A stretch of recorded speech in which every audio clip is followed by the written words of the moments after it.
ఆచా coding tutor training ఇచ్చి permanent IT job ఇస్తారు. 9697969788. నమస్కారం రచిత గారు.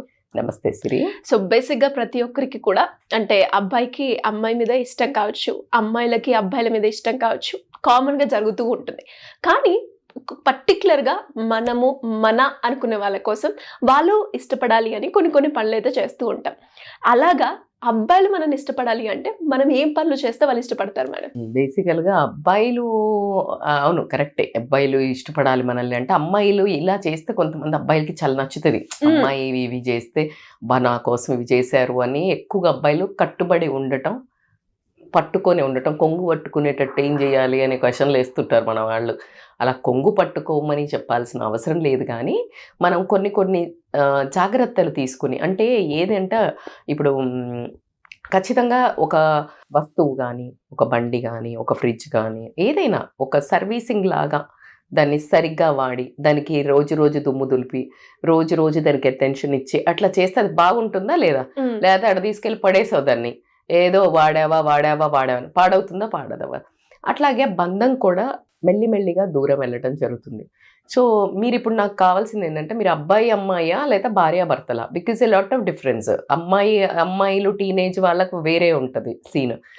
రిలేషన్షిప్ లో మేడం భార్యాభర్తలు కానీ మీరు అనుకున్నట్టు ఇవాళ రేపు లివిని కూడా అనుకోవచ్చు. ఇవాళ రేపు దాన్ని చాలా ఆమోదిస్తున్నారు కదా జనాలు. కాబట్టి సో ఏదైనా కానీ లివిన్ అయినా భార్యాభర్తలు అని అనుకున్నదైనా ఆ మనుషులకు ప్రేమ ఉంటేనే అది అద్భుతంగా పండి ఆ లివిన్ కూడా మళ్ళీ భార్యాభర్తల బంధానికి నడవడానికి ఆస్కారం ఉంటుంది. సో అమ్మాయిలకి చాలామంది మనం లివిన్లో ఉందాము ఉండి నచ్చితేనే కదా వాళ్ళు మళ్ళీ పెళ్లి వైపు ట్రావెల్ చేద్దామని అనుకుని ఆ కమిట్మెంట్ అనే భయంతో ఇద్దరు అలా ఉంటున్నారేమో ఈ మధ్య. సో అమ్మాయిలకి ఒకవేళ కనుక అదొక రకమైన అభద్రతా భావం ఉండి, నేను భార్యలకైనా కూడా నా భర్త నేనంటే ఇష్టపడాలి అని అనే ఒక కోరిక ఉన్నట్టయితే గనక వాళ్ళిగో ఈ పనులు చేయాలి. ఏంటి అని అంటే గనక సింపుల్. ఫస్ట్ ఆఫ్ ఆల్ అన్నిటికంటే ముఖ్యంగా ప్రతి మనిషితో తప్పులు అవుతాయా అవ్వవా? అవుతాయా? చిన్న చితక, పెద్దదని నేను చెప్పను, చిన్న చితక అవ్వంగానే జనరల్గా ఇలా ఎందుకు చేసావు? మగవాళ్లకు అనాదిగా వస్తున్నది ఏంటి అంటే గట్టిగా అనేయటం. అధికారం అనేది తెలియకుండానే మన కల్చర్లో పాతకాలం నుంచి ఇచ్చాం. అది అది అది ఎందుకు ఇచ్చాము అనేది అంటే నువ్వు అక్కడి నుంచి క్వశ్చన్ చేయాల్సి వస్తుంది. గబుక్కున అబ్బాయి ఎవరికి చెప్పకుండా బయటికి వెళ్ళిపోవచ్చు, అమ్మాయి అట్లా బయటికి వెళ్తే ఏంటి ఎవరికి చెప్పకుండా వెళ్ళావు, అట్లా ఆడపిల్ల వెళ్తుందా అనే క్వశ్చన్ నుంచి ఇంట్లో అది అధికారం అనేది పై డిఫాల్ట్ వచ్చేసింది. ఇప్పుడు నువ్వు ఎవరిని క్వశ్చన్ చేసినా మనం ఏం చేయలేము. సో కాబట్టికే అలా వాళ్ళు అడిగి అన్నారు ఏదైనా మిస్టేక్ చేశావు అంతే గట్టిగా మనం అనలేము ఎక్కువ శాతం. అంటే సరే ఇప్పుడు ఎంత జెండర్ మారి ఎంత సేమ్ ఈక్వాలిటీ వచ్చినా ఆ వాయిస్ అది కటువుగా అనండి, పటుత్వంతో అనండి, గట్టిగా అంటాం. అన్నప్పుడు మన మిస్టేక్ ఉన్నా కొంతమంది ఆడవాళ్ళు ఒప్పుకోరు సిరి. ఎప్పుడైతే మనం తప్పు చేస్తామో, తప్పు అన్నట్లేదు నేను, ఆ పని సరిగ్గా జరగప్పుడు అయ్యో అనుకోకుండా ఇలా అయిందండి అలా అనకుండా అయితే ఏంటి ఎప్పుడు చేయలేదా, సి దిస్ ఈస్ అ వే సమర్థించుకోవటము. నువ్వు చేసిన తప్పుల్ని ఒప్పుకోకపోవటం వల్ల వాళ్ళకి ఏమవుతుందంటే ఎప్పుడు ఆ చిన్న అబ్బా అనే ఆ ఫీలింగ్ ఆ నొసలు అలా చేయటంలో ఉన్న ఫీలింగ్ నిన్ను చివుక్కుమనిపిస్తుంది. ఈ మనిషికి మూర్ఖురాళ్ళ బాబు ఎంత చెప్పినా అనే ఫీలింగ్. అసలు ఇది కొన్ని ఫీలింగ్స్ కి మాటలు ఉండవు, కొన్ని వస్తుంది కదా ఎక్స్ప్రెషన్ ఆఫ్ బియర్డ్ ఇట్లా. అది ఎంత పలుకుదామన్నా పదం రాదు ఆ ఒక్క చిన్న అనే దానికి. సో ఆ రియాక్షన్ రాకూడదు నీ మీద, అర్థమవుతుందా? అదే నువ్వు చెయ్యంగానే ఉన్నాగా అనుకో, తనకి ఒకవేళ బియర్డ్ ఫీలింగ్ ఉన్నా ఆ కన్వర్షన్ ఇమీడియట్ గా ఇష్టంగా మారటం జరుగుతుంది. సో కాబట్టి ఎమోషన్ ఖచ్చితంగా మారుతుంది. ఒక ఎమోషన్ అండ్ ఎక్స్ప్రెషన్. సో ఎప్పుడైతే ఎమోషన్ మారుతుందో ఎక్స్ప్రెషన్ మారుతుంది. సో ఎమోషన్ ఎలా మారుతుంది? మన బిహేవియర్ తో మారుతుంది. అదే నువ్వు ఒప్పుకున్నట్టయితే ఒక ఎమోషన్ ప్రేమగా మారుతుంది, ఎక్స్ప్రెషన్ ఆగా మారుతుంది. అదే నువ్వు ఒప్పుకోనట్టయితే అదే అగ్రెషన్గా మారుతుంది, అదే కోపం వేస్ట్ రా బాబు దీంతో మాట్లాడి అనేదానికి వెళ్తుంది. సో కాబట్టి అక్కడి నుంచి కొంచెము అలా డిఫరెంట్ ట్రావెలింగ్ మొదలవుతుంది. అంటే బ్యాక్వర్డ్స్ 2 వర్డ్స్ కావాలి కానీ మనకి వెనక్కి వెళ్ళకూడదు కదా. సో ఇది జరగడం అలా కాకుండా కొంచెం చాలా వరకు జెంట్స్కి వాళ్ళకి ఇష్టమైన పనులు చేయడానికి ఒప్పుకోవడం ఇష్టపడతారు. అలా అంటే నేను చెప్పేది ఇష్టం వచ్చిన పనులు అంటే ఇష్టం వచ్చినట్టు తిరిగి ఇష్టం వచ్చినంత పైసలు ఉడాయించి ఇష్టం వచ్చిన వాళ్ళతో తిరిగి అమ్మాయిలతో తిరిగి ఇలా బ్యాచ్ గురించి మాట్లాడలేదు. బై ద వే మళ్ళీ అలా వేసేసుకోండి. రజిత మేడం నా ఇష్టం వచ్చిన పని చేయమన్నది అని మీ భార్యకి చూపిస్తే ఆ అమ్మాయి నా దగ్గరకు వస్తుంది. సో అది కాదు ఇక్కడ క్వశ్చన్. ఏంటంటే ఇష్టం వచ్చిన అంటే సరదాగా అప్పుడు ఇప్పుడు కాస్త ఫ్రెండ్స్ దగ్గరికి వెళ్ళాలనిపించినప్పుడు కొంతమంది చాలా రిజిడ్ ఉంటారు. They won't allow. If at all వాళ్ళు పోతున్నా కూడా టార్చర్ చేస్తారు. అంటే ఇంకా ఊరికే ఇంకా నేనే నా బతికే ఇట్లా 4 గోడల మధ్యలో ఉంది, నేనే పిల్లల్ని చూసుకోవాలి, నువ్వైతే తిరిగి వస్తున్నావు. సో వాళ్ళు ఒకవేళ వెళ్ళినా హ్యాపీనెస్ ఉంటుందా? ఒక రకమైన సాడ్ను పట్టుకొని వెళ్ళటం జరుగుతుంది. So they carry the mood. So కాబట్టి వాళ్ళకి అట్లాంటి వాళ్ళ మీద ఒక రకమైన అంటే ఆ డిస్టెన్స్ ఒక హెవీనెస్ అయిన రిలేషన్నే ఉండటం జరుగుతుంది. కాబట్టి వీళ్ళకి అమ్మాయిలు ఎప్పుడైతే ఓకే సరేలే ఈరోజు వెళ్ళిరా నువ్వు మళ్ళీ నేను ఆడవాళ్ళకు కూడా చేస్తాను వీడియో. సో వాళ్ళకి స్పేస్ కావాలి కానీ ఎట్టి పరిస్థితుల్లో స్పేస్ అయితే ఇవ్వాలి. అలా కాకుండా ఒక ఇంపార్టెంట్ పాయింట్ ఏంటంటే తల్లిదండ్రుల దగ్గరికి కూడా నేను ఇది చాలా వరకు నేను కూడా చూశాను, విన్నాను, చెవులారా విన్నాను. ఏంటంటే తల్లిదండ్రులతో మాట్లాడొద్దని, ఇవాళ మా అమ్మ నాన్న దగ్గర పోతున్నంటే అలా పోవద్దని, నాకు చెప్పకుండా పోవద్దని, అక్క చెల్లెల దగ్గర ఇలాంటి ఆంక్షలు పెడతారు. ఆ ఆంక్షలు పెట్టినప్పుడు వాళ్ళల్లో ఒక పార్ట్ కదా, తన కన్నదే తల్లిదండ్రి, తోడబుట్టిన వాళ్ళతో పెరిగారు. సో అక్కడ వాళ్ళతో ఉండొద్దు అంటే ఎలా ఉంటుంది వీళ్ళకి? అవునా కాదు? చాలా కోపం వస్తుంది ఖచ్చితంగా. ఎలా అయితే మనం 2 పిల్లలు ఉంటే ఏ కన్ను అని అంటామో కట్టుకున్న దాన్ని ఖచ్చితంగా నువ్వు ప్రియారిటీయే, కానీ నువ్వు బలవంతంగా ప్రియారిటీ గుంజుకోవద్దు. ఎప్పుడు కానీ బలవంతంగా ప్రేమను గుంజుకోవాలని ఏ బంధం ట్రై చేసినా కానీ అది బ్రేకే అవుతుంది. సో కాబట్టికే వాళ్ళకి ఆ స్పేస్ ఇచ్చినట్టయితే చాలామంది మీ అమ్మని చూడొద్దు, అనాథ శరణాలను లేయి, లేకపోతే మీ అమ్మ దగ్గరికి పోవద్దు, మీ అమ్మ నాన్నకు పైసలు ఇవ్వద్దు, మీ అక్క చెల్లెళ్ళని ఇంటికి పిలవద్దు, ఇలాంటి ఆంక్షలు పెట్టే బ్యాచ్ కూడా ఉన్నారు. సరే నేను వాళ్ళు సతాయించే వాళ్ళ గురించి ఇంటెన్సిటీ గురించి మాట్లాడట్లా, నరకం పెట్టే వాళ్ళ గురించి. మీరు ఆడవాళ్ళు అమ్మో మా వాళ్ళు ఇట్లా కంపలు తెలుసా మేడం, మీకేం తెలుసు, పడే వాళ్ళకి తెలుస్తుంది అని ఆడవాళ్ళు అంటే నేను రెస్పెక్ట్ చేస్తా. నేననేది మీరు అలా ఎప్పుడైతే అంటారో ఒక్కసారి గుర్తుపెట్టుకోండి, అదే సిచ్యుయేషన్లో మంచి వాళ్ళు మీడియం కోర్ ఉన్న వాళ్ళైనా కూడా మీరు ఎప్పుడైతే ఈ ఆంక్షలు విధిస్తారో మీ భర్తకు మీ మీద ఒక రకమైన అసహ్యం అయితే డెవలప్ అవుతుంది.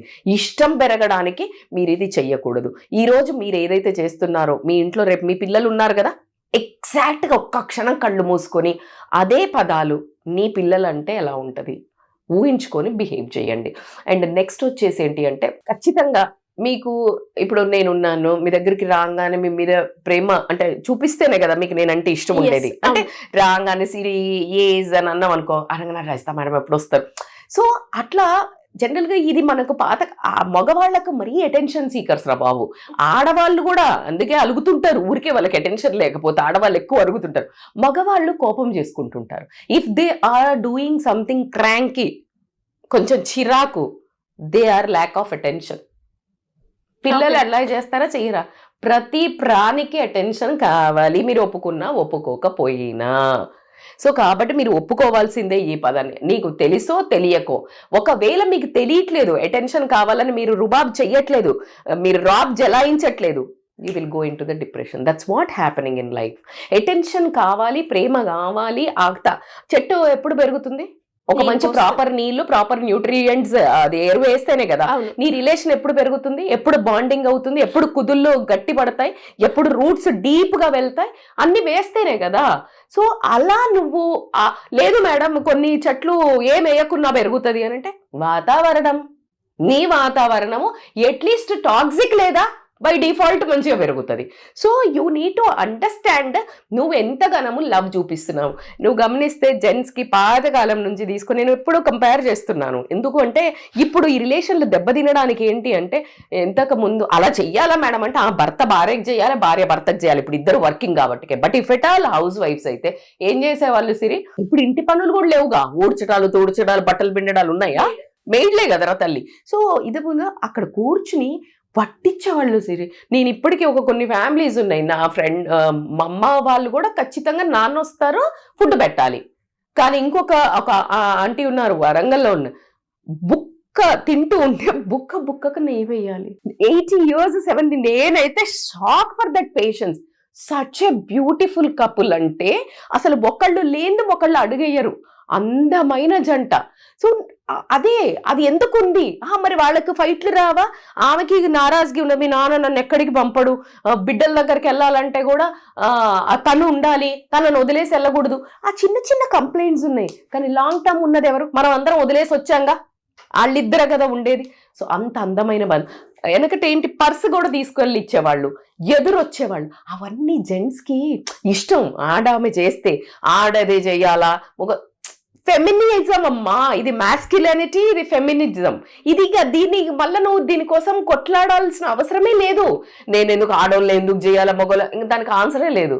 నువ్వే కదా కోరుకుంటున్నావు భర్త నన్ను అలా సరసంగా చూడాలి, చక్కగా ప్రేమగా చూడాలి, క్వీన్ లాగా చూడాలి అని అంటున్నావు కదా.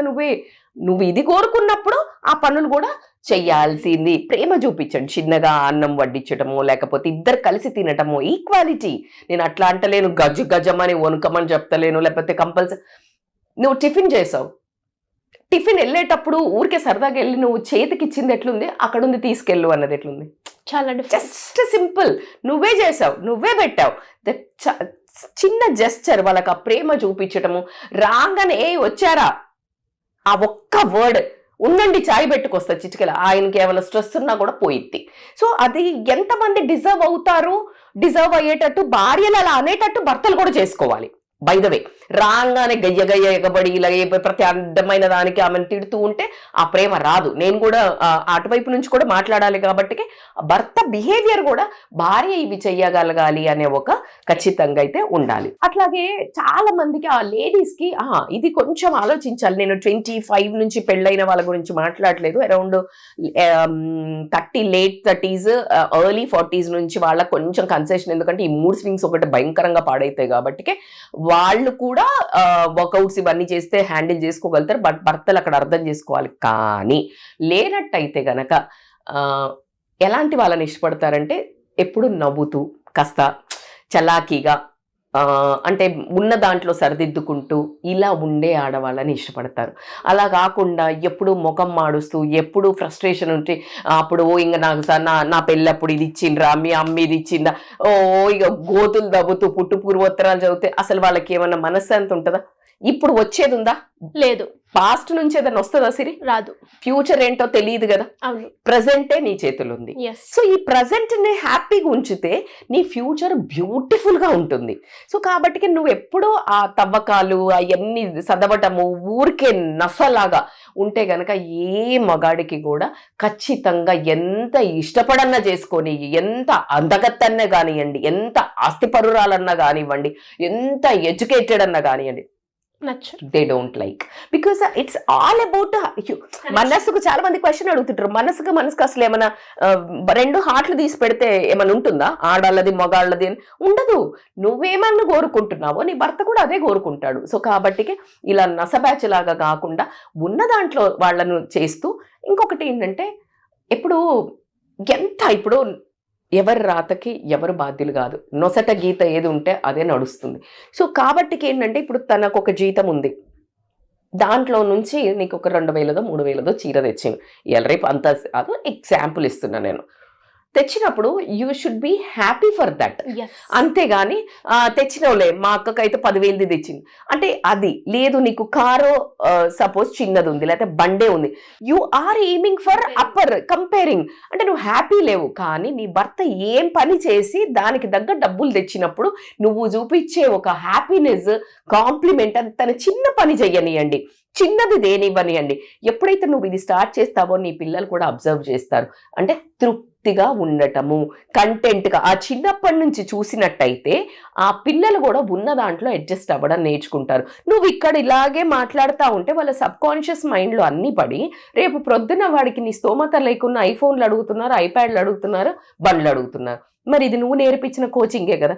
సో కాబట్టి భర్తలకు కూడా వాళ్ళు ఏది చేసినా ప్రపంచం ఎంత మెచ్చుకున్నది ఒక ఎత్తు, ఇంటికి వచ్చాక భార్య కానీ ఏదైతే మన కంపానియన్ అనుకుంటున్నామో వాళ్ళు మెచ్చుకున్నది ఒక ఎత్తు, అంతా మెచ్చుకొని ఇంటికి వచ్చాక ఆ పీకేవులే అన్నదనుకో, అక్కడ అసలు అంటే they will lose that man masculinity and they will become అగ్రెసివ్గా అయిపోవడం కానీ, మొత్తం డిటాచ్ అయిపోయి రాంగ్ రూట్లోకి వెళ్ళటం కానీ ఇలాంటివన్నీ జరుగుతాయి. కాబట్టి ఒకటి ఏం చెప్పినా ఒక 20%, నేను ఎప్పుడు ఒక 80-20% రూల్ చెప్తూనే ఉంటాను. 80% మనం లేడీస్ ఇలాంటి అబ్జర్వేషన్ కానీ, ప్రేమ పంచడం కానీ, కాస్త పొగట్టం కానీ, వాళ్ళకు అటెన్షన్ ఇవ్వటం కానీ, లేకపోతే తప్పులు ఈగోకు పోకుండా, ఈగో పోయితే ఎవరికి నాశనం. The biggest culprit in the relation break అవుతుంది అని అంటే, బ్రేకప్స్ అవుతున్నాయి అంటే మాత్రం ego is the first ingredient, no doubt. అది కాకుండా సెకండ్ ఏంటి అని అంటే సెల్ఫిష్నెస్ రావటం. సో ఇట్లా కాకుండా ఈ సంసారం నాది, నా భర్త అని అనుకుని ఈ 4-5 ఇప్పుడు నేను చెప్పినవి కనుక నిజాయితీగా లాంగ్ టర్మ్లో ఈ మనిషికి ఈ జన్మకి ఫిక్స్ అని అనుకొని ఉన్న నీ ప్రేమనంతా నువ్వు ఎలా అయితే నీ పిల్లలకి పంచుతావో అటెన్షన్, అలాగే గనక నీ భర్తకి గనక పంచినట్టయితే 80% they will love you, they will like you. ఇక 20% బ్యాచ్ గురించి మనం నెక్స్ట్ వీడియోలో మాట్లాడుకుందాం. డెఫినెట్గా madam. Thank you so much. Thank you so much Siri.